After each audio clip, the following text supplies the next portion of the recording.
So the question says it is often debated by Muslims and non-Muslims alike that the statistics of rape, murder, suicide, etc. are not provided for Muslim countries, and therefore arguing using Western statistics is void, as we cannot compare. Well, I would respond to the person to say to them that the statistics of rape, murder, homicide, drugs, alcohol, and some of these other things, pedophilia that I've just named, I mean, among the major 7 issues, if you check for yourselves objectively, you will find that the statistics, they're not even negligible. They're not even comparable in any way. Now, that just happens to be a matter of fact. That happens to be a matter of fact. So you check the World Health Organization. Thank you very much, brother. You check the World Health Organization. You check Amnesty International. You check the Encyclopedia Britannica. You check, I mean, if you're students in this university, go to the library. If you pay taxes, you go to the public library. You check for yourself. If you got Google, Gaggle, Giggle, or whatever you got on your computer, you check for yourselves. I mean, I'm not quoting something from some hidden sources, some arbitrary sources. I'm quoting sources. And since we're talking about the application of the Quran in Western civilization, that's why I brought those statistics. If we were talking about the application of the Quran and how it is applied in Muslim countries, I would have brought another set of statistics. So I say you can check that for yourselves. There wasn't a need for me to say that for the Muslim countries, because I say to you the comparables are negligible. They're not even comparable to the degree of, on a scale of 1 to 10. Clarification that the roots of modern civilization is in the Quran. Let me just drop back a few of these here screens for you so that I can justify what I said to you, because I built this based upon the premise that modern civilization owes something to the Quran. So now, let's just look at this here. Modern medicine today owes a great deal of debt to the Muslims. Astronomy, the first ones that understood the configuration of the heavens were the Muslims. Navigation, the first ones that navigated the seas were the Muslims.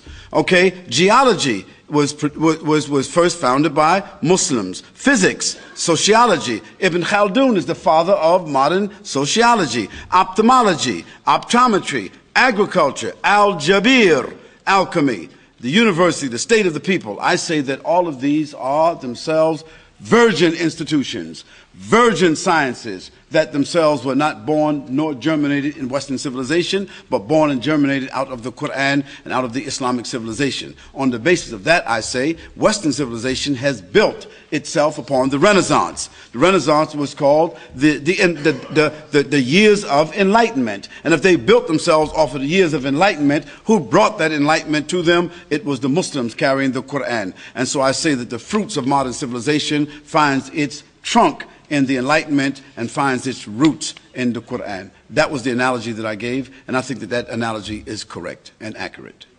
You mentioned how the Quran has contributed to medicine, navigation, etc. Can you provide specific examples? I give the same answer to the person who gave this here. I say to you that if you will go to the Encyclopedia Britannica and just look up in Encyclopedia Britannica, if you look up the history of algebra, look up the history of physics, the history of alchemy. The word alchemy comes from al-kamil. Al-kamil means the quintessence of all substances. That's chemistry, alchemy. If you look up algebra, who came up with the first formulation, postulates of algebra? Al-Jabir. He was the one. If you look up algorithms, this is Al-Khwarizmi. Was that his name? Okay. If you look up the introduction of the zero in order for us to compute, okay, the Muslims produce zero, sifr. The Muslims, even the numbers that we use today, they are called Arabic what? Numerals. So I mean, we can give so many different examples to show that the roots of what we are using today is nothing other than the Quran and the inspiration and the revelation and the legislation of the Quran itself. In fact, modern governments in the Western world today, they even build their capitals, put up their rotundas. They even structure their cities in ways that have been designed by the Muslims themselves. So I say that minimally, I'm not trying to say that Western civilization owes a debt to us. They should give us something, pay us something, give us some type of credit that we are not due. I'm saying at least they should give credit where credit is due. You built something upon something. And when you built something upon something, give credit to it. If you went into a land where there was already some people and you say you discovered it, if you want to call yourself Australians, I think minimally the citizens of Australia should share their wealth with the people who were the original inhabitants of this land. That is to show a minimal amount of respect, and to also show a bit of respect, you know what I mean, for coming to a place where people already were and then establishing yourselves there. So I am just using this as a postulate and a premise to say, yes, the Quran does have application in modern society because it is as much a part of modern society as modern civilization itself. I say the same to the sister who said to the doctor who gave me this information. If you will go to our website or send me an email, I will send you some more particulars and authoritative information on that subject. If you are a non-Muslim, how do you learn more about Islam so that you can form an objective opinion without being influenced by sensationalism of media? Well, I say what you can do first is that you can yourself read the Quran. Almost anyone today can read the Quran without even asking for it. You can go online and you can read the Quran and compare the Quran with any other scripture. Read the life of the Prophet Muhammad, peace and blessing upon him. I say that he is the most profound human being in the whole annals of all history. That's what I say. But you have to look at it for yourself. I say compare him to your prime minister.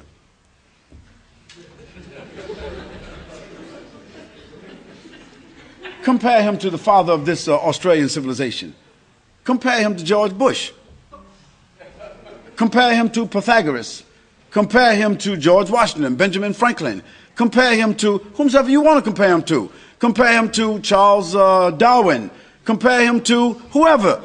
Compare him to your father, your grandfather, whoever you love. Compare him to the favorite footballer that you're, favorite singer. Compare the Prophet Muhammad, peace and blessing upon him, his habits, his behavior, his etiquettes, his values, his character.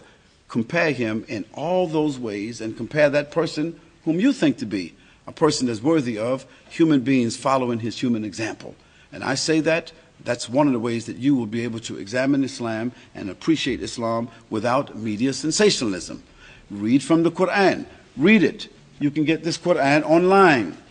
And even you click it, it'll turn its own pages without you touching the book at all. It'll do just like that. They've got software like that where you can read. You can read 10 verses. Think about it. Read another 10 verses. Think about it. Compare it. Look at it from an objective point of view. Do you think that when you read it, do you feel, do you sense that it is from someone other than a human being? When you read it, do you feel refreshed? Has it answered some moral issues for you? When you read it, do you feel legislation? Do you feel that it is a source? Is it speaking like someone that has power, that is able to rule? Does it speak like that? Does it speak like a man? Does it speak like a group of people? Do you see something in it that is contradictory in it? So I say, read the Quran, look at the life of the Prophet, peace and blessing upon him, because those are the two sources of Islam. After that, I say, look carefully among the Muslims, because we're just human beings, and we are not the best examples of Islam. But if you read the Quran with an open heart and open mind, and you look at the life of the Prophet Muhammad, peace and blessing upon him, those are the two sources that attracted me to Islam, and these are the two sources that keep those who are born into Islam, and those are the two sources that's causing this phenomena of 116,000 people in the Western civilization that accepted Islam last year. 79,000 people accepted Islam last year in America. 31,000 accepted Islam in the UK, and the rest accepted Islam in Australia and other parts of the European countries. I said 116,000 people, just like yourselves, the person that may have asked that question, accepted Islam last year. And since September the 11th, that infamous, tragic incident, since that incident, 262,000 people have accepted Islam in Western civilization. 262,000.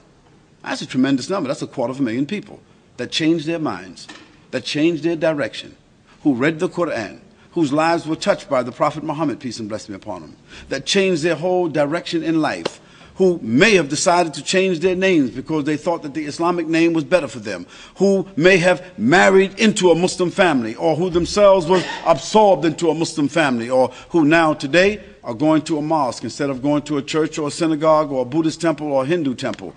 Or, for that matter, maybe they were atheists before and today they do believe in God. Maybe they found something in Islam that they were looking for all their lives but didn't know it was in the Quran. They didn't know. They were looking for a person to follow and they had no knowledge of the Prophet Muhammad, peace and blessing be upon him. These 216,000 people is a phenomena because they're people just like you. And they're not just some poor people who were in the prison, poor people in the prisons just looking in the dark for anything they could reach for. No, these are middle-class people, working people, graduates, sons and daughters of judges and senators and congressmen, and sons and daughters of mayors of cities in America, of doctors and lawyers and educators and people who are engineers. These are the kinds of people that are accepting Islam. So I say if those people opened up their hearts and opened up their mind and they discovered Islam, then I think that the next 3 years, probably that number is going to be opened up even more. Only Allah is the one that guides. We Muslims are not the ones that convert. We don't pray for conversions. We pray for ourselves. We pray for our families. We pray for our friends. But we offer the guidance. We share the guidance. But it's up to Allah to give the guidance for those who have open minds and open hearts. By the way, the person that asked that question, if you would like some objective discussion about Islam, sometimes, you know, if I was to say to you, if I was to pull out of my pocket a $100 bill and I said to you, listen, for every question that you ask, I'm going to give you a $100 bill. You would want to know what's the catch. I said there's no catch. I just want that question that you asked to come from your heart. And every question you ask to come from your heart and I answer it, I'm going to give you a $100 bill. That would be very clear, a clear incentive, a clear methodology.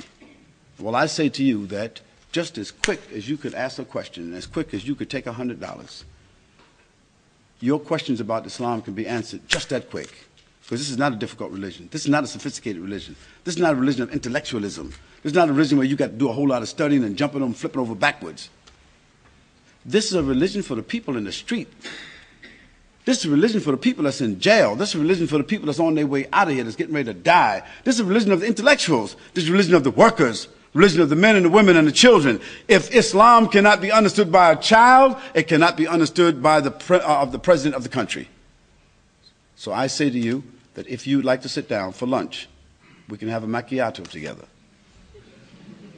If you have an open heart and open mind, I say before that macchiato gets drank or cold, we can answer those questions. Because if you really want to drink, and if you are able to think, and you've got an open heart and open mind, it doesn't take for your heart to get filled up. Okay, assalamu alaikum wa alaikum salam. You did not mention one of the most evil social problems in the Western civilization today of the epidemic, catastrophic proportions, gambling. I didn't mention about 9 or 10 different parts of the evils because I didn't want to, we call it overkill.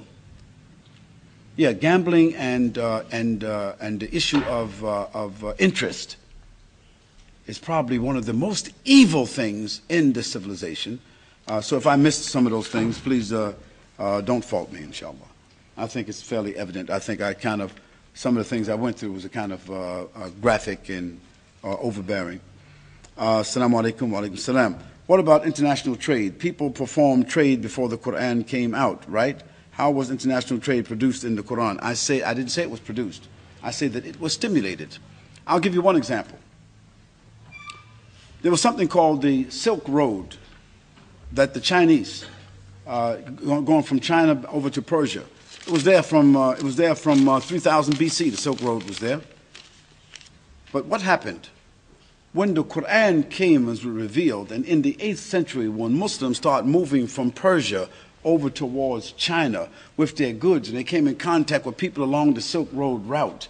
As a result of that Silk Road traffic, just because of that, and I just happened to be doing an essay, working on an essay, and some new information came to me just on the basis of that. 2 different civilizations was produced by the Quran, by the inspiration of the Quran, just by Muslims moving along the trade routes. Two civilizations. So I say to you, if you just think, go back into the history from the 8th century, from the 8th century up to the 13th century, you will find that 4 civilizations was established through the trade of Muslims traveling from one point just to another point. Not armies, but just Muslim traders. And what's the distinction between those traders and the ones that came before? It was that those traders, they were carrying with them the revelation of the Quran, the inspiration of the Quran, and when they settled in a place, they settled and they offered the Quran as a source of reformation, as a source of legislation. They married among those people. They offered the Quran to resolve problems. People accepted that. And as a result of that, we find today 63 million Muslims called the Hui, Chinese, because of Muslim traders. I say that the source of that inspiration was the Quran.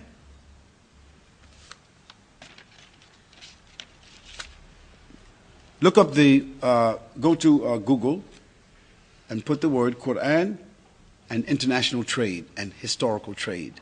Put that title in, and then you can get that verification for yourself. I do a lot of my research that way also. Said AIDS is an epidemic globally. You said that it was also an experiment to curb population. That is true. Is it true that it could or maybe be a form of destruction to humanity from God to homosexuals? I have no way of saying that. I just know that homosexuals carry the disease more prolifically than others. But I can't say that that was a curse from God on the homosexuals. I can't say that. And I want you to also know this, that today in Africa, where the majority of people are dying from AIDS, 60% of the people that are dying from AIDS and that have AIDS in Africa, they did not contract AIDS through sexual conduct or through the use of drugs. They were born with AIDS. So the conspiracy goes a lot deeper than what you're thinking about homosexuality and drugs. It goes a lot deeper than that, and I would suggest that you study this phenomena so that you can understand the impact, the social impact, and the trauma and the tragedy of this disease. Then you will understand when we talk about conspiracy. When you talk about it, you'll understand it a little bit better.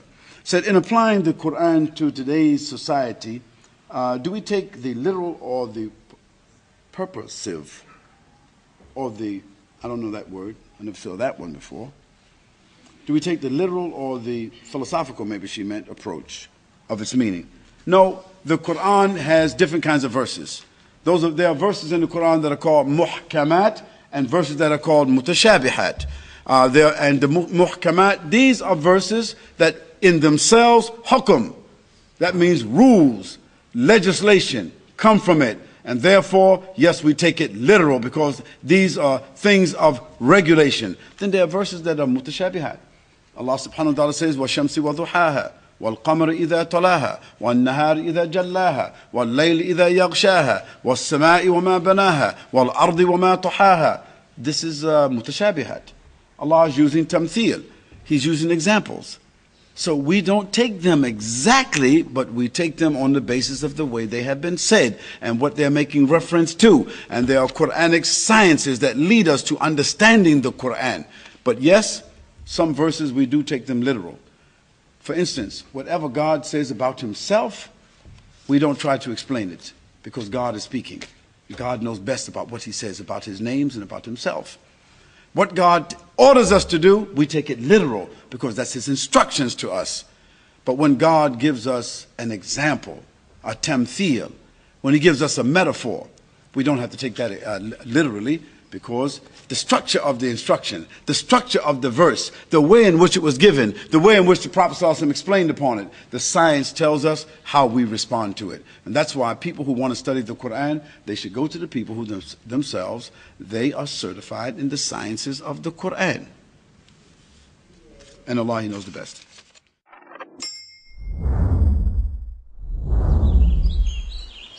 One Islam Productions, an Islamic film studio established in Australia, is dedicated to producing films for all Muslims. Just some of the films by One Islam Productions: children's programs, Islam for Me, We Remember Allah, Storytime, and more. Educational films, Pray as You Have Seen Me Pray, Words, Ramadan, Renewal of Faith. Documentaries. We at One Islam Productions believe that Islam is precious and deserves to be presented in only the highest quality. Visit us at www.oneislam.net for more information. One Islam Productions, a film production company run by Muslims for Muslims.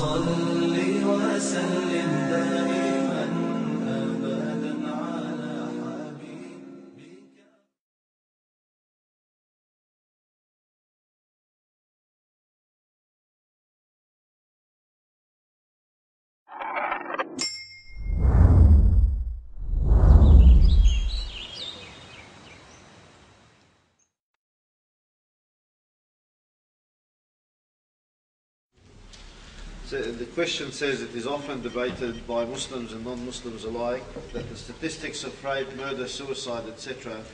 are not provided for Muslim countries, and therefore arguing using Western statistics is void, as we cannot compare. Well, I would respond to the person to say to them that the statistics of rape, murder, homicide, drugs, alcohol, and some of these other things, pedophilia that I've just named, I mean, among the major 7 issues, if you check for yourselves objectively, you will find that the statistics, they're not even negligible.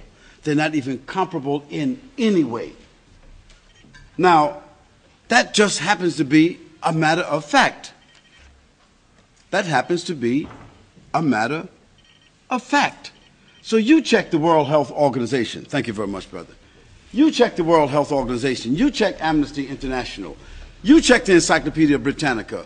You check, I mean, if you're students in this university, go to the library. If you pay taxes, you go to the public library. You check for yourself. If you got Google, Gaggle, Giggle, or whatever you got on your computer, you check for yourselves. I mean, I'm not quoting something from some hidden sources, some arbitrary sources. I'm quoting sources. And since we're talking about the application of the Quran and if they built themselves off of the years of enlightenment, who brought that enlightenment to them? It was the Muslims carrying the Quran. And so I say that the fruits of modern civilization finds its trunk in the enlightenment and finds its roots in the Quran. That was the analogy that I gave, and I think that that analogy is correct and accurate.